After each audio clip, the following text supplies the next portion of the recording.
About 2 weeks ago, I met with the Finance Committee. We went over the report, answered any questions that came up. So I'll just give you a brief recap of that for this afternoon. We're hired to perform an audit of your financial records of both divisions. And management's role is to provide us with the information necessary and is responsible for design and implementation of controls to make sure that everything is processed in accordance with proper procedures as well as compliance with state and federal guidelines. From an audit results perspective, the opinion is unmodified, which is a clean opinion, or the highest level opinion that can be obtained as a result of an audit, meaning that everything we asked for, everything we were able to look at, we were able to verify, confirm, observe, etc., to allow us to render such an opinion. In the audit report, one area I would suggest you, if you haven't done so already, to take a look at. There's a nice MD&A, Management Discussion Analysis, on pages 4 through 11. Those pages give a nice overview of some of the results for the year and gives you a nice topside comparison from 2021 to 2020 and also back to 2019. So a 3-year overview. And when you look at that, you'll see the results are fairly similar that you would expect, except for some of the blips we had because of COVID. Some of those financial highlights, overall, again, very, very good financial position. Your financial position overall improved. One thing to keep in mind, a lot of the items were the result of the entries we have to make relating to the pensions and the OPEB information that the state provides us, and that number fluctuates up and down year after year because the state will change their methodologies and so forth. So from your wastewater division, your net position or your fund balance increased by $15.2 million in the 2021 fiscal year, and your solid waste division increased by over $20 million. So again, nice increase, some of that driven by the reduction in some of those state liabilities. From an operating income perspective, your wastewater division, the overall operating income decreased by $2.8 million when compared to the prior year, and the majority of that was due to a decrease in the participant revenue of about $3 million. Expenses seem to be consistent from year to year and in accordance with the budget. When you look at the financial statements, the other area where you probably would look at put your most attention to would be in the operating statement section in the back, where it shows you the actual budget to actual, and you'll see how you operated, which again, was pretty much in line with your expectations.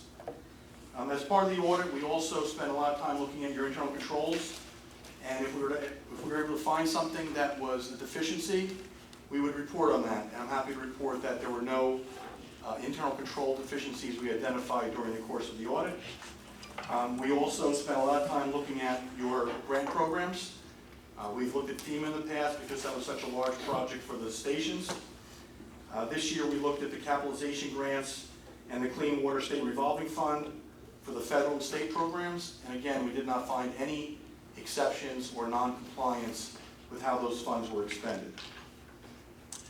We also issued a separate smaller report, which is our management letter, which has required communications in there, and also would identify if there were any other matters that were identified during the audit process that we need to bring to your attention, and we're happy to again report that there were no items that raised up to a level that would require any reporting or any findings of a compliance or internal control nature.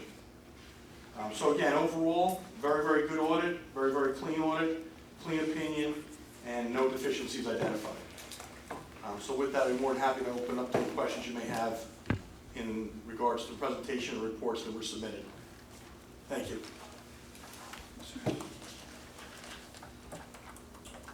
Two of us have heard this already, but does any other commissioners have any questions or comments about it? If not, we'd like to thank you for the presentation. Thank you very much. Appreciate it. Okay. Now, executive session, we are going to have one at the end of this meeting on renewable energy projects. It'll be fairly extensive, but we warned you about that last month. Under committee reports, we do have the financial committee. I don't know if Jim want to add anything to the report we just heard. Just very briefly, we held the Finance Committee on September 15th to discuss and review the audit. Myself and Chairman Wiley, the missing company presented the audit, indicated there were no findings, as you heard today. I just want to mention as well that the Wisdom Company, who has done a lot of public entity auditing, is very impressed with the financial controls and the bookkeeping of records provided by the MCUA. So on behalf of the Finance Committee and the Board, I just want to thank MCUA staff, Administrative Financial, Karen, and Director for all the hard work and keeping everything in order. That's it. We also have an engineering committee report, Mr. Murray. Thank you, Chairman. So just prior to the meeting this afternoon, the engineering committee met and we discussed the contract awards that are on today's agenda, as well as the rejection of bid that's on today's agenda. We heard about the experience of the cogeneration plant over the past month with a net export of energy to the grid, which is a good thing. Again, we mentioned that there would be the renewable energy update in executive session. We also spoke about the ARPA projects that will be funded through the county, as well as all the commissioners received an email earlier today regarding a transformer failure. There was no interruption of service. Thank you to the staff for responding in the middle of the night to make sure that we were in good shape there. There was no actual fire, but the equipment did overheat, causing a smoke condition. In the process of trying to get a full report of that failure, but the system is operating with power from the other source there, and we likewise have enough generator capacity that if the other power source were to go down, we'd be able to power the plant on generator. That's all I have for the engineering committee. Now for our director, we'll discuss the resolution before us today. Thank you, Chairman. Item 1 is the approval of the audit that was just presented to you. I hope you don't mind if I take a moment as well to thank Karen Levinson and her team. It's the once-a-year Super Bowl for the finance team. We passed it well, so congratulations to you and your team. Item 2, pretreatment actions. We have 2 for your consideration today. Tris Farmer, which is in Monmouth Junction, which is a renewal, and Stericycle in Keysby, which is a modification. Items 3, 4, and 5 are awards of contracts with Item 3 is a contract with Bonfire. Bonfire will provide us 2 modules for our software computer use. First, which is we'll replace our Excel spreadsheets in our contract division, and along with the second, which allow us to digitally bid and become more efficient in our bidding process. Bonfire is commonly used software. Bergen County in particular, I think, has provided some examples that we feel pretty strong about, and we're looking forward to the efficiencies in the process. Items 4, 5, and 6, I will mention to you as we do them to reflect on some of the cost processes that we're encumbering these days at the MCUA. Item 4, by the way, all 3 of these items, our usage is consistent from year over year, so we don't have an excessive usage or things like that. We're not buying more of any of these materials. Item 4, the sulfur, 93% sulfuric acid, with 2-year contract for your consideration, not to exceed $232,560. To put that in perspective, the old price was $127,908. In other words, an 82% increase over 2 years. Item 5, liquid caustic soda with Kuhn. For $141,000 2-year contract. To put that in perspective, that comes out to $70,833 a year. To put it in perspective, it was $40,000 a year in the previous contract. So significant increases there as well. And in item 6 with Spruce Industries, janitorial supplies, $116. The old price was $96. Not as dramatic as the others, but still we are seeing some of the impact of cost considerations as well. Item 7 is a 3-year contract for your consideration with American Ware. This one actually, as I just went through the first rate for price hikes, this one's actually a little bit less. So it's a 3-year deal for $57,000 a year for our contracts. Item 8, for our uniforms. Item 8 is $10,000 consideration. We had to, in the South Amway pump station, add 3 addressable relays and added some additional time with that installation. However, now the pump station is up, functional, and all clear and working. Item 9 is a kind of thing I wish I could present every day. It's a credit for $9,494,000. Just as a refresher, it was just about a year or so ago that we took the emergency action in response to the Ida storm for the Greenbrook Pump Station. Again, thank you for your response then. Total contract price came in, and as you can see, we originally awarded for $12 million, and here we're asking you to consider a $9,491,000 credit. In addition to that, we are still working with FEMA Insurance and anticipate that balance of $2.6 million will ultimately be significantly reimbursed by FEMA. We've received some of those dollars already. Item 10, contract for the force mains is simply an extension of the CRS work to December 30th of 2022. This is a standby contract and not a specific action for it. Item 11 for $15,000 is with the Wastewater Cooperative of North Jersey. It's a standard work pump repair contract for us. Item 12 is with Miller and Chitty. It's for labor and materials, the OCS, our audit control system, as you see it there. It's not to exceed its standard it's for upgrade work on the audit control system. Item 13, Bayshore. As you know, we do purchase recycled stone. Excuse me, not recycled stone, but they give it to us, and as you can see, it's $23,750, $950 per ton. We are continuing to use stone.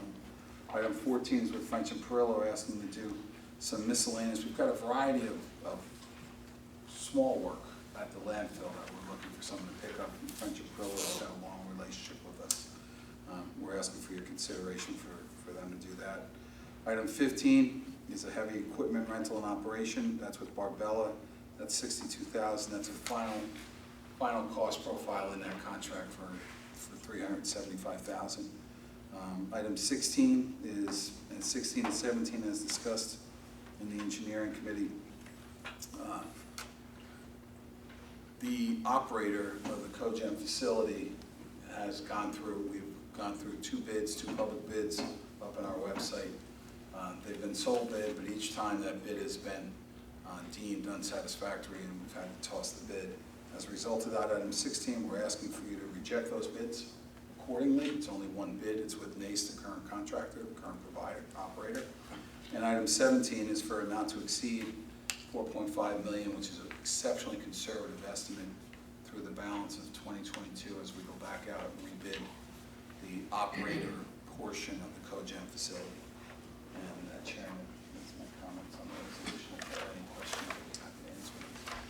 Commissioners have no questions. I'd like to have anybody in the public who wants to comment on these resolutions. I'm surprised no one is commenting, so we'll move on to the next item. Item 14 on the consent agenda. Commissioner Zullo would like to abstain on that, so if someone could make a motion for items 1 through 13 and 15 through 17. So moved. Second. Roll call vote. Chairman Wiley, Aye. Commissioners Baker, Aye. Convery, Yes. Cruz, Yes. Deal, Yes. Juliano, Yes. Murray, Aye. Thomas, Yes. Zullo, Yes. Then on item 14, a resolution authorizing an agreement with French and Perillo. I'd like someone to make a motion. Move it. Is there a second? Second. Roll call vote. Chairman Wiley, Aye. Commissioners Baker, Aye. Convery, Yes. Cruz, Yes. Deal, Yes. Juliano, Yes. Murray, Aye. Thomas, Yes. Zullo, Abstain. Next, I would like approval of the bills for solid waste and wastewater division. Can someone make a motion to approve that? I'll move them. Second. Roll call vote. Chairman Wiley, Aye. Commissioners Baker, Aye. Convery, Yes. Cruz, Yes. Deal, Yes. Juliano, Yes. Murray, Aye. Thomas, Yes. Zullo, Yes. All right, next we have public comments on general issues of interest to the MCUA. Does anyone want to make such a comment? Yes. Good afternoon, Mr. Chairman. Charlie Cradaville. I'm the editor of New Brunswick Today, a community newspaper here in Middlesex County, available online at newbrunswicktoday.com. If I may, first through you, wanted to ask if I may, why did Mr. Zullo abstain from the resolution? Again, Mr. Craneville, as we've discussed before, this is public comment, not cross-examination, so if Mr. Zullo cares to share that with you, that's fine, otherwise, we'll ask you to continue on with your comments, sir. There's a project on which that firm and our firm are on the design team together. Thank you. We have no authority over their contract or their project, but we are just on the same team. Understood. Thank you for answering. Is it true that the city of New Brunswick is no longer using the Middlesex County landfill? If so, why is that? No, it's not true. The city is still a customer. They're using a third party to bring in some of their waste, most of their waste, but they're still their waste, using the New Brunswick transfer station. Got it. So they take it to Solterra or whatever it's called now. And they do some direct haul still to us, I think, for some E13 and stuff. But most of it comes in through the interstate waste, I think it's called. Yeah, that's interesting. So I thought when they built that waste transfer station, they were going to put the waste on the railroad, but I guess they're just hauling it to the Middlesex County landfill? I only know what they do with the New Brunswick waste. They obviously probably take in other waste there, what they do with that. Okay, but the New Brunswick waste is going via the transfer station to the landfill still. Thank you. I did reach out to you, Mr. Executive Director, on September 6th, and just for the board's edification, wanted to share that I alerted Mr. Cryan to a violation of the MCUA's policies and procedures, specifically Section 3A of the Solid Waste Division Policies and Procedures banned materials. I'm told that the New Brunswick sanitation workers were instructed to haul medical waste from Robert Wood Johnson University Hospital to the Middlesex County landfill on February 2nd, 2021. And, did share some photographs and video depicting the incident in question, and have gotten confirmation that Mr. Cryan received that, and also that he received communication from DEP, which also was notified by way of a complaint that I made to DOH, which was referred to DEP. And I did just want to ask if there's any update that you can share on that investigation, if you've found anything to confirm or deny those allegations. No, there's no update. We're working with DEP to supply them the information they need. Well, thank you. I'll look forward to conclusion. I just want everybody to know that I shared the allegations with the MCUA because I believe them. I did see photographic and video evidence that I did share with Mr. Cryan, and concerned about what I saw, so I wanted to alert you to it, and hope that you'll be able to get to the bottom of it, and I'll be at your service if you have any questions for me that I can help with. And I think that's all that I wanted to speak about today, but I appreciate the time and the answers. Does anyone else have any comments on general issues of interest to the MCUA? Seeing none, I'd next like to proceed to the closed session. I'll turn it over to our counsel to spread the appropriate information on the record. Yeah, there is, this time we're going to take a motion to move into closed session to discuss certain contract issues. If and when there's any action to be taken, that action will be taken actually in public by resolution. Can we get a motion? So moved. Second. Roll call vote. Chairman Wiley, Aye. Commissioners Baker, Aye. Convery, Yes. Cruz, Yep. Steele, Yes. Giuliano, Murray, Aye. Thomas, Yes. Zullo. Yes. And just to be Stay clear, here. Yeah. just to be clear, there'll be no action taken today. If any action is taken, it'll be taken in the future. So, with that, anyone who is not related to these contract discussions will ask to exit, and we'll close the door.